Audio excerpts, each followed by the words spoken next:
네, 자, 두 번째 시간 이제 말씀 들어갑니다. 오늘 우리가 읽은 마태복음 23장 29절에서 36절에 나오는 이 말씀은 예수님의 마지막 나팔 중에서도 7번째 나팔이죠. 7번째 지금 화를 선고한 말씀이잖아요. 마태복음 23장에는 이 7번 화 얘기가 나온 거잖아요. 예수님의 마지막 나팔 중에서도 첫째 나팔서부터 지금 7번째 나팔까지 왔는데 이번이 지금 7번째 나팔이란 말이에요. 마지막 나팔 중에서도 또 이제 끝 나팔이죠, 지금. 예. 이런 개념을 알아야 계시록의 7나팔, 마지막 나팔 얘기를 하면 아, 이게 무슨 뜻이구나를 이해할 수가 있잖아요. 이 단락은 7번째 저주를 선고하는 내용인데 역시 저주의 대상은 외식하는 서기관과 바리새교파 교인들로 대표되는 독사의 새끼들, 유대교 랍비들의 다른 교훈을 맹신함으로 자신들의 메시아로 보내심을 받은 예수님의 가르침을 대적하며 해방하는 모든 유대교인들에 대하여 유죄를 선고하시는 말씀 선포입니다. 이 마지막 나팔 7번째 마지막 나팔 중에서도 7번째 화를 선고하신 이 말씀까지 끝내 돌이키지 않으면 이제는 구원의 길이 이제는 없는 거죠. 이것은 하나님이 보실 때는 일반적인 개인적인 무슨 허물이 될 만한 잘못과는 비교도 안 되는 범죄다. 반역이다. 이 반역. 하나님의 나라, 메시아의 나라를 세우는 하나님의 일에 대해서 지금 대적하는 거단 말이에요. 메시아가 아무 때나 일을 하는 게 아니죠. 때가 참에 이 메시아가 오셔서 원래 사역을 지금 시작하실 때 사흘 되던 날은 아직은 내 때가 이르지 아니하였나이다 그랬죠. 그런데 이제는 예수님 때가 이르렀고 예수님 때도 이제는 종교를 해야 될 시기이기 때문에 이렇게 말씀 선포하신 거잖아요. 그러니까 하나님은 분명히 어떤 때를 따라서 일을 하시죠. 아무 때나 이 얘기를 하는 게 아니죠. 혼인잔치에서 이 얘기 하시면 안 되잖아요. 가나의 혼인잔치에서 만약에 이 얘기를 하셨다고 해보세요. 그럼 성경이 이루어지겠는가? 이해가 되시죠? 유대교의 랍비들은 크게 오해한 성경을 오남용하여 선악을 아는 지식의 열쇠를 가진 자신들이 백성들을 하나님의 영광에 이르는 길이 되고 길잡이가 되는 것처럼 유대교의 교권을 모세와 아론의 지팡이처럼 함부로 휘둘렀습니다. 민수기 19장 13절로부터 20절까지 인용구를 같이 읽어봅니다. 누구든지 죽은 사람의 시체를 만지고 자신을 정결하게 하지 아니하는 자는 여호와의 성막을 더럽힙니다. 그가 이스라엘에서 끊어질 것은 정결하게 하는 물을 그에게 뿌리지 아니하므로 깨끗하게 되지 못하고 그 부정함이 그대로 있음이니라. 죽은 사람의 시체를 만지고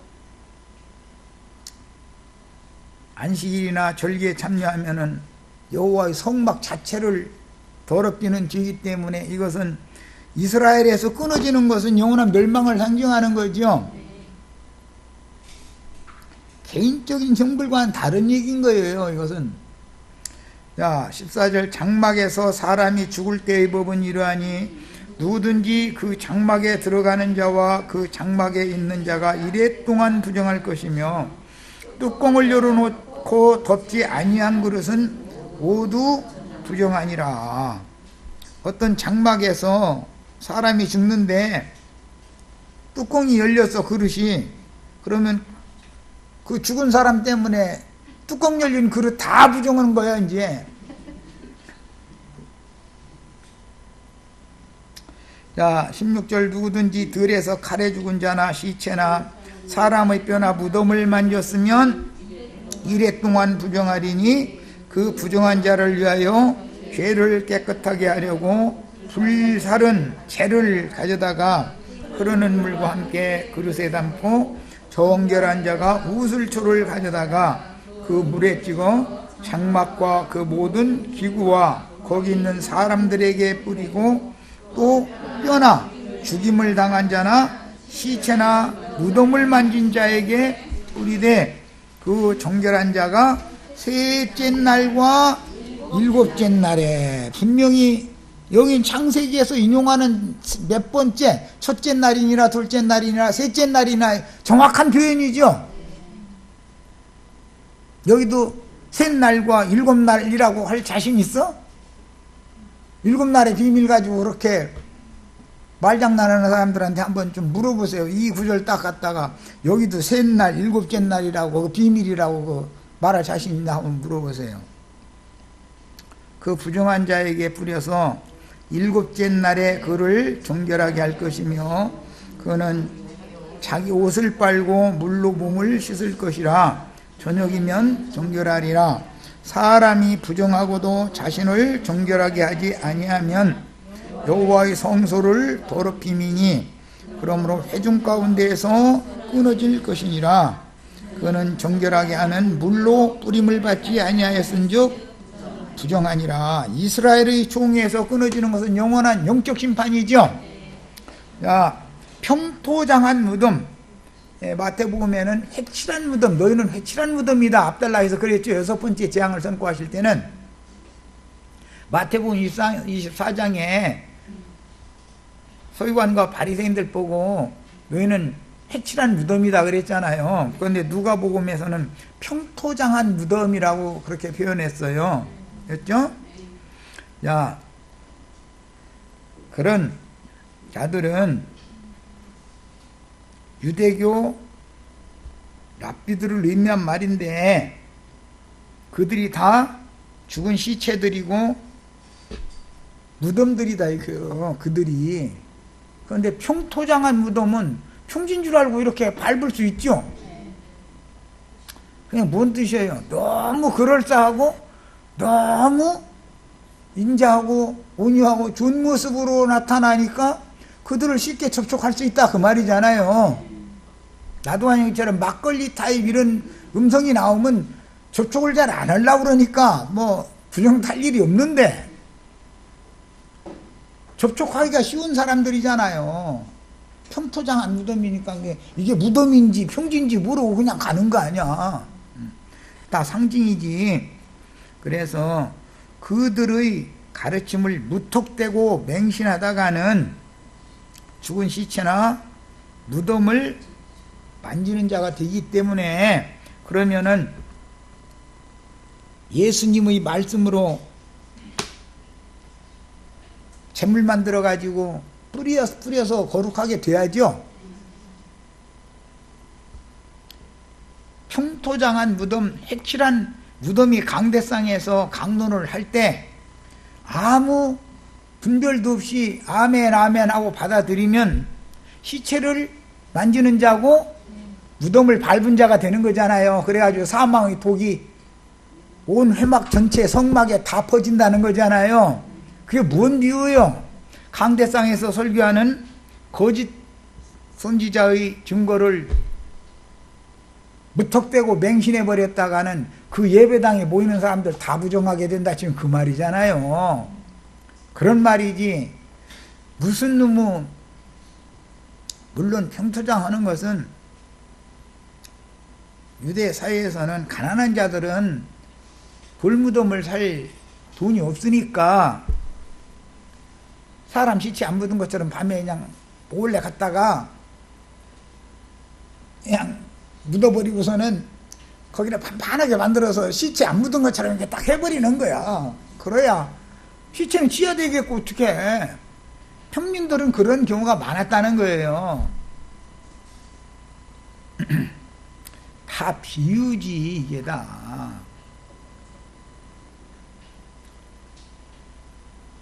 이런 경우는 사망의 독이 그 성당이나 예배당에 모인 온 회중에게 다 퍼진다는 뜻이기 때문에 평토장한 무덤, 회칠한 무덤이 예수님께 재앙을 선고받은 서기관 바리새인들이었잖아요. 이 사람들이 성경을 너무 많이 알고 너무 잘하는 사람들이지, 이 사람들이 히브리어 모르는 사람들이 아니죠. 히브리어를 오늘날 어떤 사람들이 안다고 떠들어도 예수님한테 지옥 판결을 받은 이 서기관 율법사만큼 아는 사람 지금 있어요, 없어요? 벌써 감이 오죠, 이제? 되지도 않는 지식 가지고서 말장난이나 하려고 해서 그러면은 사람들은 맹신하면은 같이 그 독에 중독돼서 죽는다 그런 말이에요. 그런데 여기로부터 진리 말씀 증거가 들려지면 말씀의 불로 씻어서 정결케 되어져야지요. 거기서 빨리 나와야 될 거 아니냐 이 말이에요. 예수님께로 나와야지 언제. 이거는 마치 창세기에서 금령과를 따먹으면 정령 죽으리라는 말씀이 어떻게 응하는지를 지금 보여주는 그림이다 그런 말이에요. 요한복음 14장 6절 예수께서 이르시되 내가 곧 길이요 진리요 생명이니 나로 말미암지 않고는 아버지께로 올 자가 없느니라. 만유의 주제자가 말씀이신 아버지죠. 사도행전 4장 12절에 다른 이로서는 구원을 받을 수 없나니 천하 사람 중에 구원을 받을 만한 다른 이름을 우리에게 주신 일이 없음이라 하였더라. 그러니까 예수 그리스도의 그 이름으로나 구원을 받지 어떤 유명한 사람의 이름으로 히브리어 잘하는 사람의 이름으로 구원받는 건 아니죠. 그럼 뭐 말할 것도 없어요. 율법사 이름으로 구원받는 거 아니에요. 오늘날 무슨 유명한 수십만 명 모이는 예배당의 당회장 목사 이름으로 구원받는 거 아니니까. 누구든지 하나님의 영광에 이르기를 원하면 반드시 예수님께로 나와서 회개하고 주님이 전파하시는 이 천국 복음을 받아들여서 이것이 잿물로 뿌림을 받는 거지요. 그리스도 예수 안에 있는 하나님의 생명으로 거듭나고 진리 말씀으로 양육을 받아 혼생명이 영이 거듭났을지라도 혼생명이 소울 크시케라고 하는 이 혼생명이 온전케 되어져야 되는 거다. 영이 거듭났을지라도 혼생명이 온전케 되지 못하면 미혹하는 자들에게 택하신 자지만 미혹당해가지고 실족당할 수 있죠. 얼마든지 그럴 수 있어요. 그 사람들이 그러면 말씀 추구를 안 해서 그러느냐? 말씀 추구를 하는데 생명을 추구하는 것이 아니라 지식 추구를 쪽으로 기울어 버렸다 그런 말이에요. 그런데 교만한 영이 되어버린 거예요. 이제 나는 너보다 이런 걸 더 많이 한다 이런 거 하고 싶은 거. 그런데 그게 진짜로 진리를 아는 게 아니죠. 그러니까 이게 문제가 되는 거죠.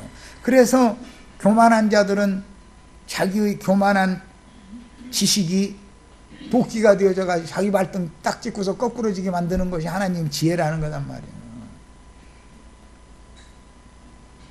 진리의 길, 생명의 길을 배척하고 멸망의 길로 몰려가는 것이 그 당시 유대교인들의 율법 종교 생활이요 현대의 자칭 유대교인들의 신종 율법 종교 생활인 것입니다. 이해가 되시죠?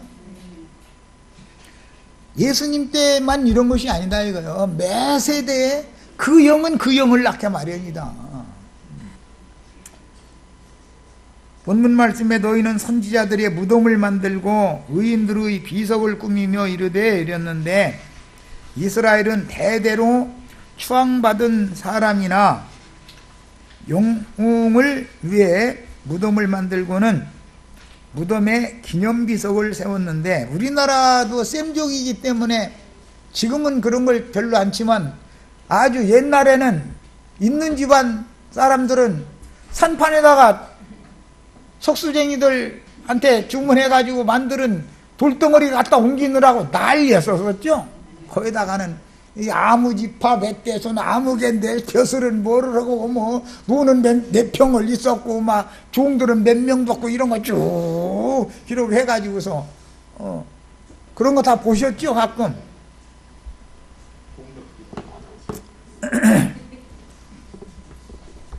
그런데 무덤에 기념비석을 이렇게 세운 것은 백성들이 추앙할 만한 제사장의 무덤, 백성들이 추앙할 만한 제사장의 무덤에 이 성물을 세우기 위해서 성전 금고를 지원을 해줄 정도로 이스라엘은 무덤에다가 돌비석 세우는 것이 아주 유행이야. 그런데 우리나라는 그런 것은 또 잘 본받아. 하여튼 참 신기한 일이야. 이런 관리에 따라서 세력을 가진 가문에서는 무덤을 만들고 비석을 세워 후손들에게 그 선조를 기념하는 근본적인 동기는 그 선조의 삶을 통해서 선과 덕을 쌓고 그분이 세우신 발자취를 쫓고 자신들의 그릇된 행위는 고쳐나갈 목적이 아니고 자신의 가문의 명성을 후대에 알리고 사후에까지도 그 이름이 생전의 영광을 받는 것이 목적이다. 사람의 이름이 대대로 유전되게 하려는 것이 목적이죠. 예수 이름 외에는 구원할 이름이 없다는데도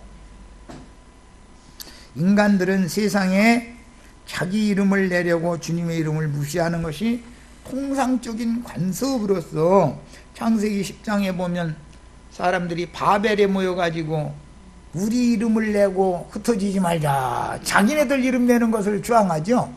이게 오늘날 기독교인들이 하는 행석 그대로죠. 큰 예배당 만들어가지고 한 사람이라도 나가면 안 되죠. 흩어지지 말자 해야 되니까. 그런데 누구 이름을 내요?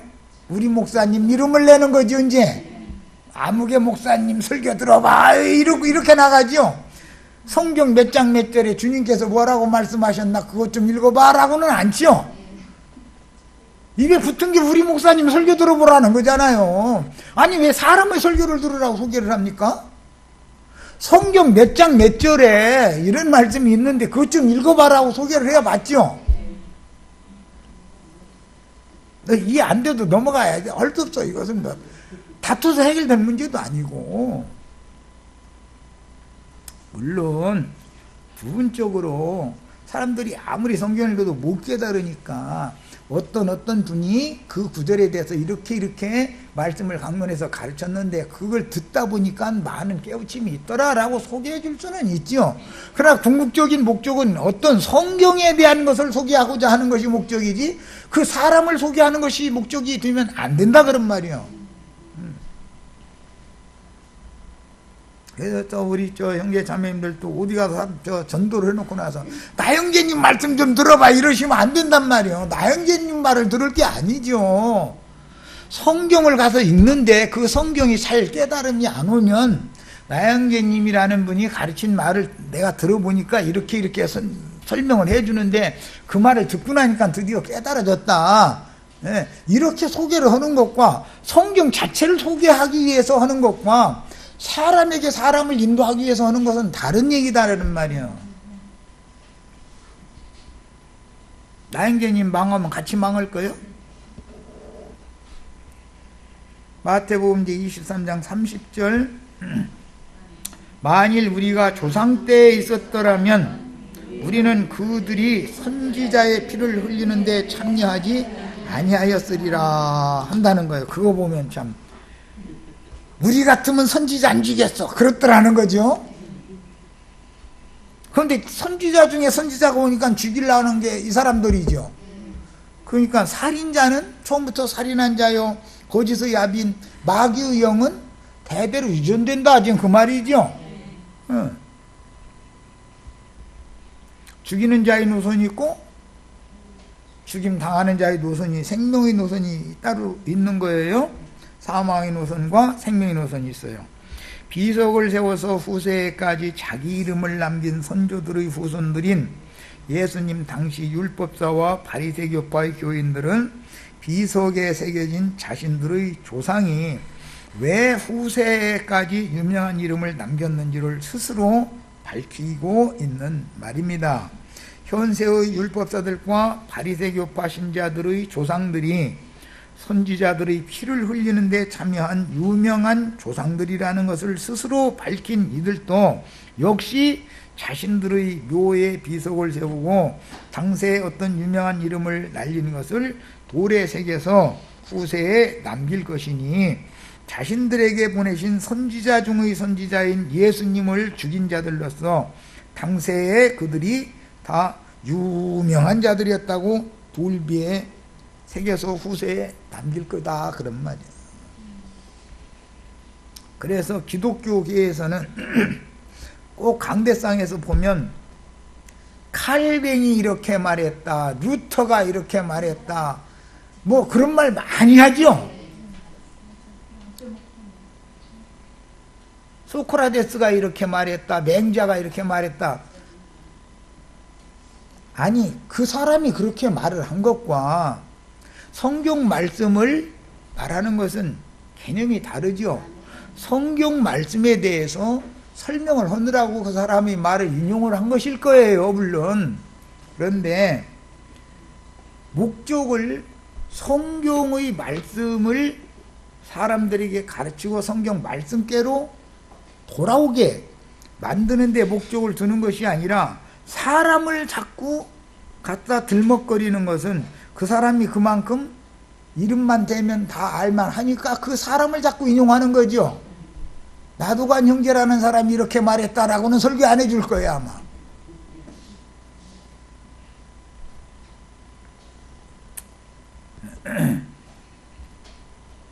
예수님 당시의 서기관들과 바리새파 교인들이 자신들의 조상에 대하여 비판하는 말이지만 자신들의 조상 세대에 살았다면 결코 선지자를 죽이는 일에 가담하지 않았을 것이라고 장담하면서 자신들은 비석에 새겨진 조상들보다 도덕적으로나 종교적으로나 훨씬 훌륭하다라고 자랑하려고 이 말을 지금 한 거죠.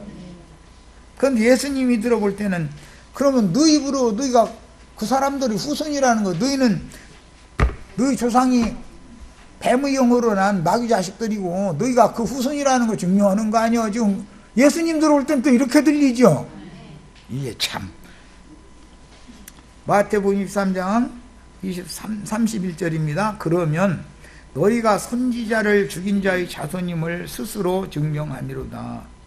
자신들의 옳음을 사람들에게 보이려고 자랑으로 하는 말이지만 그들의 말 속에는 이미 하나님이 보낸 선지자들을 죽이는 일로 유명한 이름을 후세에 기문으로 새겨서 남긴 조상의 후손됨을 스스로 인정하는 말이 되는 것입니다. 그렇죠? 야, 이 말 속에서 예수님은 너희 애비는 마귀다라는 말을 여기서부터 지금 끌어나가는 거예요. 사실은 가인의 길에 행하는 자들이죠. 마귀의 영에 의하여 점령당해 가지고 자기 동생 제사장 아벨을 죽인 자의 후손들이잖아요, 이게.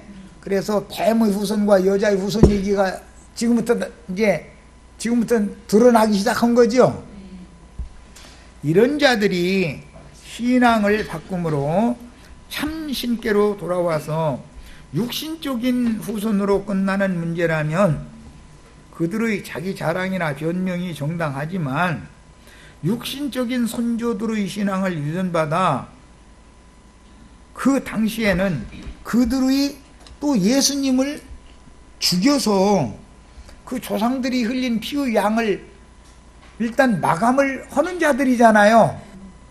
그러니까 이게 문제다 이거요. 그러면 그걸로 끄셨다면 오늘 우리에게는 해당 안 되는 얘기죠. 그런데 이 사람들이 예수를 죽일 때 그 피를 우리와 우리 자손에게 돌려서서 그려놔가지고 스데반을 죽이기 시작한 거로부터 시작해서 계속 피의 양을, 순교자의 수를 또 채운다고요. 또 채워. 스데반을 죽일 때 예수님 죽이는 자들 한 짓과 똑같은 짓을 하잖아요.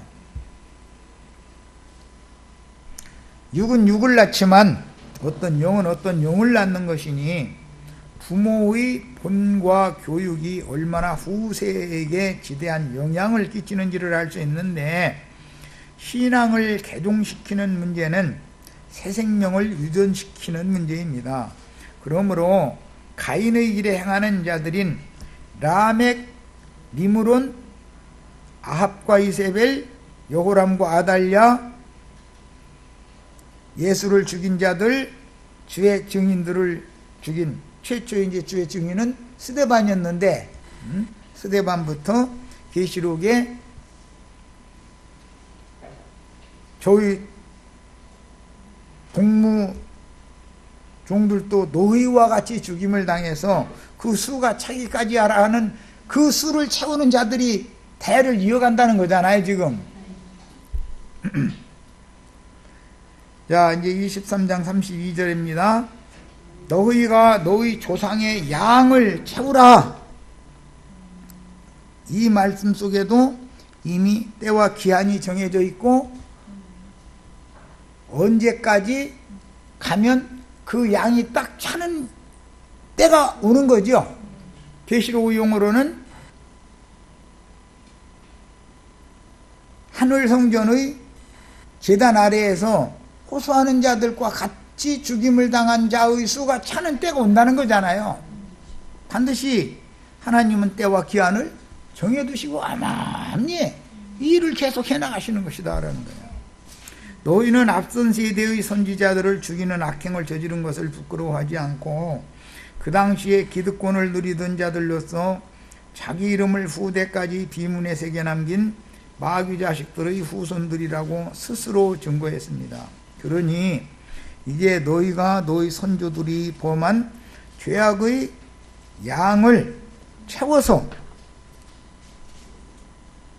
속히 하나님의 심판이 너희에게 임하게 하라는 신랄한 비판입니다. 그러니까 어떤 피의 양이 차는 거, 순교자의 수가 차는 거, 그때가 이르면 그때가 바로 심판 때다라는 말이죠. 네. 본문에서 양을 채우라 할 때 이것은 분량을 재는 척도를 의미하는 용어인데, 하나님께서는 자기 종들을 부지런히 보내어 박해 중에서 여호와의 말씀을 태어나게 하여 돌이킨 소수만 그 세대 중에서 구원하셨고, 죄악의 한계점이 차기까지 오래 참고 한 영혼이라도 더 구원 얻기를 기다렸다라는 것을 알 수가 있습니다. 그러니까 그 수가 차기까지 하나님 오래 참고 지금 기다리는 중인 것이죠. 사실은 한 영혼이라도 더 구원을 하시려고 그런 것이죠. 기회를 이렇게 주신 것이 때와 기한이 되는 거죠. 그런데 이제는 순교자들의 수가 차는 때가 임했고 구원 얻을 자들의 수가 차는 때가 임했으므로 이 세대가 너희 조상의 분량을 채워서 나를 죽이면 드디어 심판의 때가 이른 것이고, 하나님은 너희를 심판하여 앞서 무죄한 피를 흘린 선지자들의 호소를 갚아주실 것이다 라는 뜻입니다. 그러니까 원수 갚는 것이 내게 있으니 나한테 맡겨라 그랬기 때문에 하나님 반드시 억울한 피를 흘림당한 사람들의 영혼의 호소를, 원수를 당연히 갚아주시죠. 그러므로 예수를 죽인 세대에게 집행된 예루살렘의 무너짐과 이스라엘 나라의 멸망은 단순히 그 세대에게만 집행되는 심판이 아니고 그들의 조상들이 모두 음부의 불꽃 중에서 심판의 부활로 일어나 최종적인 둘째 사망의 형벌을 받는 심판의 표적이 되는 것인데, 교회 시대의 종결기에도 큰 음료의 세상 교계와 세상 나라에 반복되는 것입니다. 그러니까 예수를 죽인 자들이 그들의 조상의 피의 흘린, 조상들이 흘린 피의 양을 채운 것처럼 신약 교회 시대의 이방인의 때 끝에도 반드시 이 일은 반복되는 거다라는 말이죠. 다만 예수님의 세대의 사람들은 살아서 그날을 맞은 것이므로 육체로는 로마 군대를 통해서 집행하신 풀무불의 고통 중에서 죽임을 당하고 영혼은 그 조상들과 함께 마귀와 그 사자들을 위해서 준비하신 영영한 불못에 던져지는 완전한 심판을 받은 역사적인 표적이 되었던 것입니다. 팔레스타인 땅에만 일어났었던 이거는 하나의 표적이죠. 누가복음 21장에 의하면 온 지구상이 앞으로 이루어질 것에 대한 표적이다 이거예요. 온 지구상에서 이루어질 거다. 왜 온 지구상에 이루어져야 되는가? 주님께서 전하기 시작한 이 천국 복음이 모든 민족에게 증거되어야 하리니 그제야 끝이 오리라 그랬으니까 모든 민족에게 다 전파되고 증거되고 나면 또 한 번의 끝이 온다는 거지요. 네.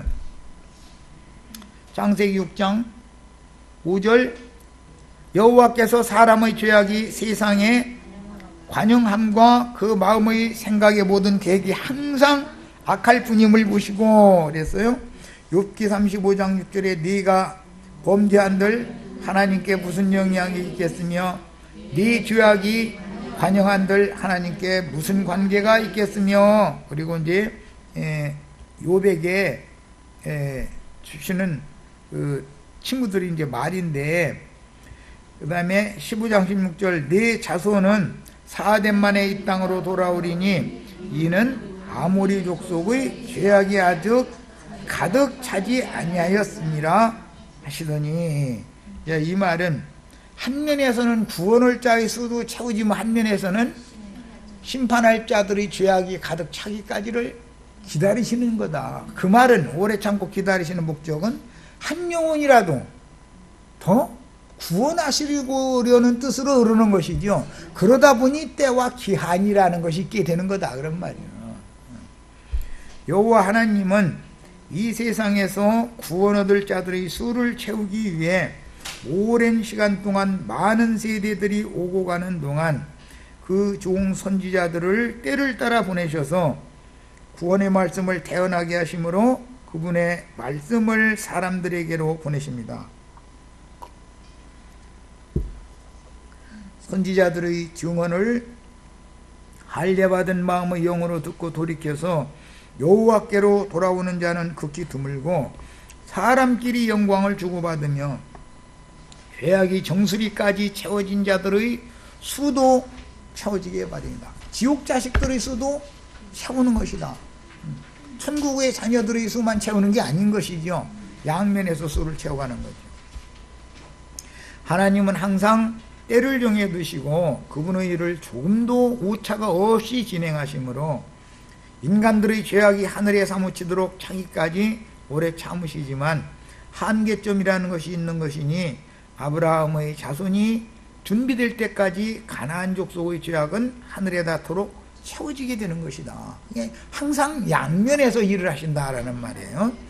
영생이신 진리의 하나님은 하나님의 시간은 완전함으로 영원하나 인간들에게 허락하신 시간은 일정한 주기로 오고 가므로 많은 세대들로 이루어지는 하나님의 경륜적인 한 시대가 정해져 있고 하나님의 때에 맞추어 세상 나라와 교회를 운행하시는 두 바퀴를 굴려 우주를 경영하시는데 이것이 하나님의 통치다 이거예요. 근데 하나님의 우주 통치에 대해서 반역을 일으키면 그 사람이 성에 남을 수가 있겠는가 이걸 생각을 해봐야 되는 거죠.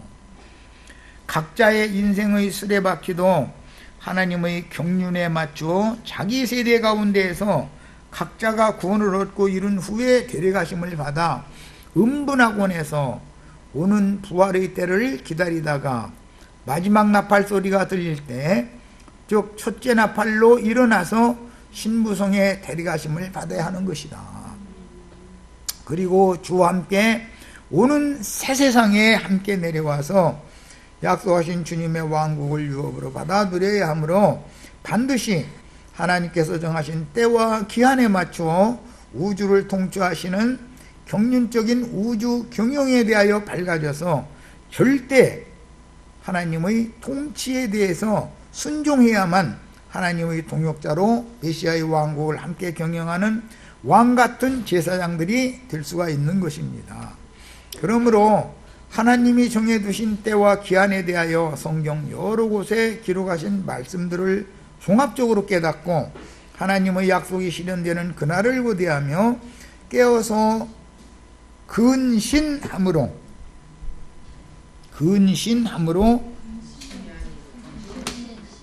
오늘을 살면서 하나님의 일에 동역해야만 메시아의 왕국을 유업으로 받을 수 있는 것입니다. 율법과 선지자의 때가 차기까지 믿음의 증인들을 위해 하늘에 준비하신 더 좋은 본향인 한 성에 들어갈 온전케 된 의인의 영들의 수를 채우신 후에 예수님의 부활과 승천에 합류한 그 부활은, 예수님의 부활은 이미 지나갔죠. 그러나 지나간 부활은 앞으로 오는 부활에 대한 표적인 것이다. 지금 예수님이 아까 마태복음 24장 읽어봤죠. 미리 앞서서 내가 너희에게 말한다 할 때는 독생자께서 하시는 말씀이죠. 그냥 인자가 다시 온다 할 때는 하늘에 구름을 입은 계시록 14장에 인자 같은 이께서 낫을 휘두르는 것이 그게 인자가 오는 거지요. 그러니까 성경이 말하는 의도를 잘 깨달아야 된다 이거예요.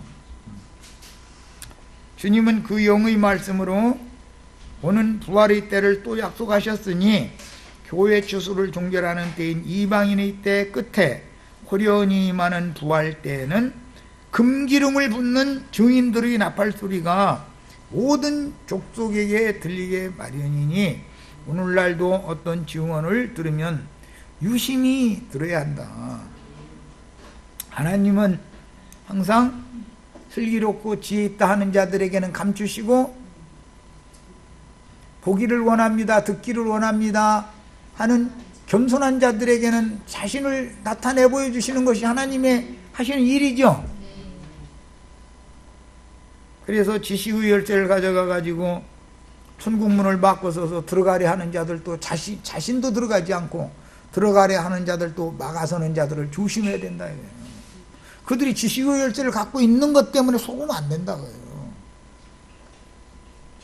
그 지식의 열쇠가 음부의 열쇠가 되고 지옥문의 열쇠가 되면 안 되잖아요. 주 안에서 자든 성도들이 먼저 일어나고 그때 살아서 그날을 맞은 성도들은 짐승의 때를 몸으로 경험하고 진리의 신앙을 지키기 위해 마지막 증인들과 함께 순교하면 음부낙원을 거칠 필요도 없이 신부성으로 데려감을 받습니다. 왜 음부낙원에 대기 장소를 만들어야 되죠? 때와 기한 때문에 그러죠. 네.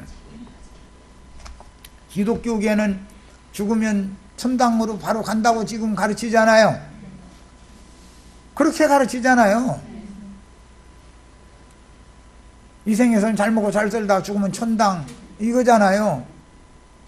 그런데 그게 아니라는 거예요. 하나님은 때와 기한을 정해두시고 잘 믿던 성도들이, 이 생에서 잘 믿던 성도들이 한 세대는 오고 한 세대는 가는데 마지막 납할 때까지 주 안에서 자는 자들은 음부낙원에 있는 거잖아요. 예. 성경이 엄연하게 이렇게 음부에서 부활하는 거잖아요.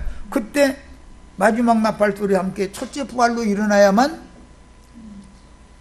주님께 붙은 자가 되고 그 다음에 그날 살아서 그날을 맞은 자들은 짐승의 때를 몸으로 경험할 수밖에 없죠.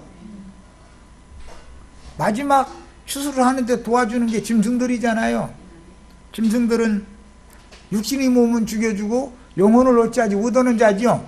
그런데 짐승들이 함부로 죽일 수 있느냐? 몸과 영혼을 죽여서 지옥불에 등이 멸하실 수 있는 그 권세 있는 그분께서 그들을 쓰는 거지요, 그냥. 예. 그래, 너희 조상이 흘린 피의 양을 채워라 라는 말은 하나님이 지금 예수를 죽일 자들을 쓰신다 그 말이잖아요.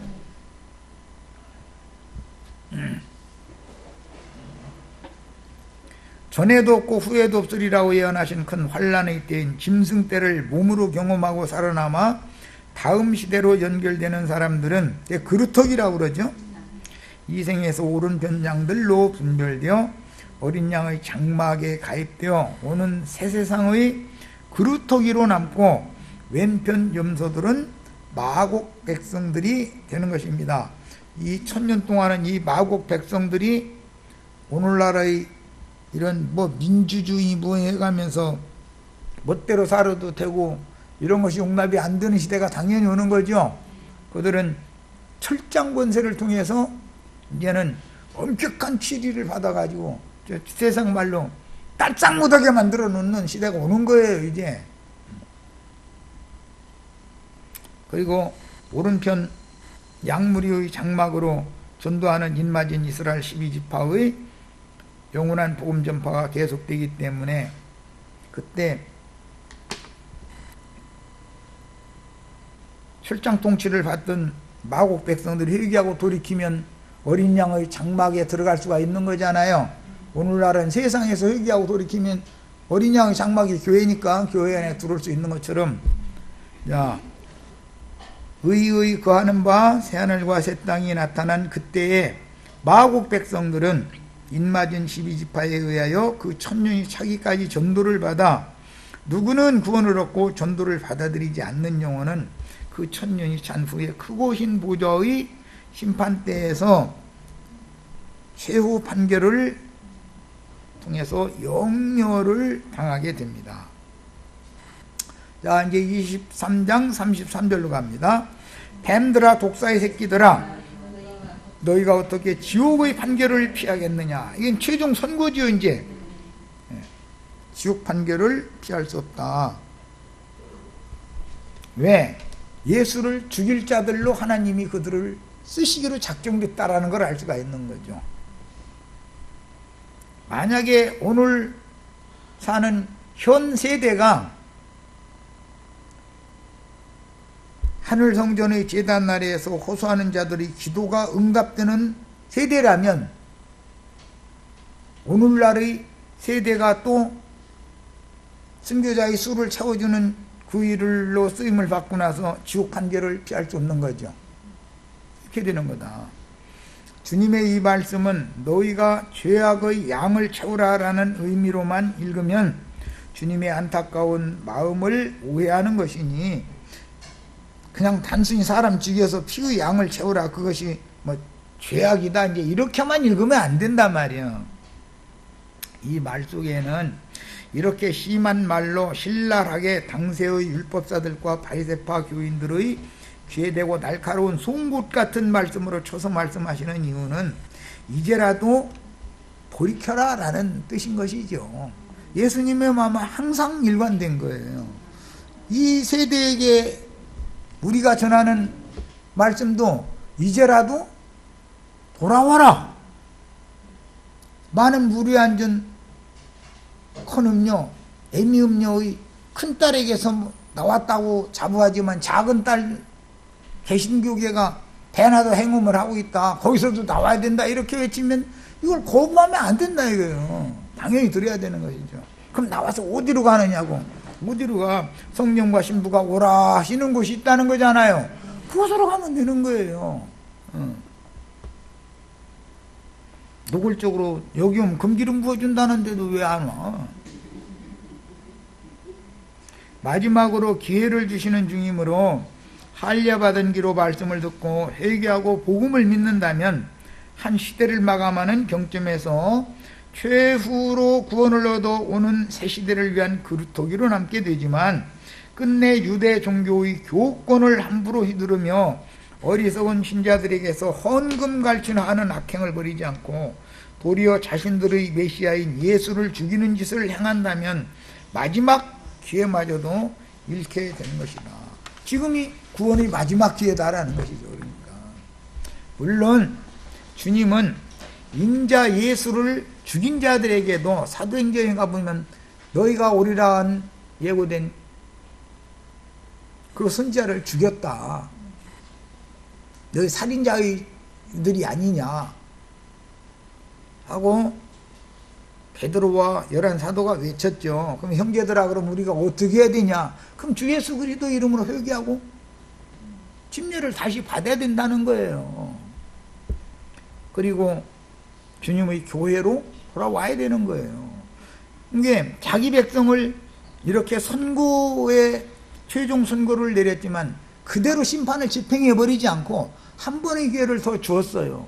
더 주고도 끝내 돌이키지 않으니까 AD 70년에 이제는 심판을 집행하는 거예요. 항상 하나님의 마음은 너무 오래 참으시는 분이다 라는 걸 알 수가 있는 거죠. 이제 한 시대의 종결기를 맞은 오늘날에는 교회 주수를 종결하기 위해 일곱 눈들을 보내어 구속하신 영혼들을 나타날 주님의 왕국으로 데려가려고 추수하는 말씀을 태어나게 하심으로 교회 생활의 실행을 회복하는 이상을 큰 나팔로 들려주게 하십니다. 계시록에서 반복되는 마지막 나팔인 증인들의 대언을, 예수님이 이 나팔을 부른 것이 마지막 나팔 7번째 화 마지막이 아니죠. 계시록에서도 반복되잖아요. 그래서 이방인의 때 끝에도 당연히 똑같은 내용이 반복된다는 것이다 그런 말이에요. 증인들의 대언을 끝내 배척하며 때와 기한에 맞추어 우주를 경영하시는 하나님의 통치에 반역하면서 세방하는 자들이, 특히 하나님께서 정하신 때와 기한을 변개하려고 무천년설을 주장하는 자들은 세상 교인들과 함께 영원한 지옥 형벌을 절대로 피할 수가 없다. 이것은 그들을 미워서는 말이 아니라 이제라도 돌이켜라 그 말이란 말이야. 잘못된, 자신들의 잘못된 그런 쓸데없는 교만함과 엉뚱한 교리를 가지고서 진리를 혼잡시키는 짓을 그만해라. 그리고 진리의 말씀이신 하나님께, 진리의 성령께로 돌아와라 라는 말이란 말이에요. 이게 마지막 경고예요. 자, 여기까지서 마칩니다.